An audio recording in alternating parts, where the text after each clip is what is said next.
Децата се плашат да пријават семејно насилство, зошто никој не може брзо да им ја реши ситуацијата. Што сметаат дека во кратко време државата не може да ги згрижи од проблемите. Генерален заклучок е да децата немаат храброст да пријават насилство.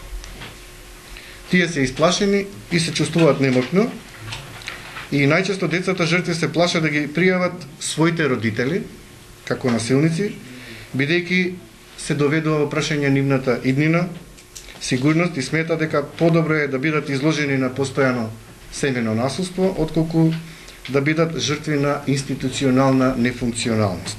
Да се биде наставник и да се биде професор е одговорна работа.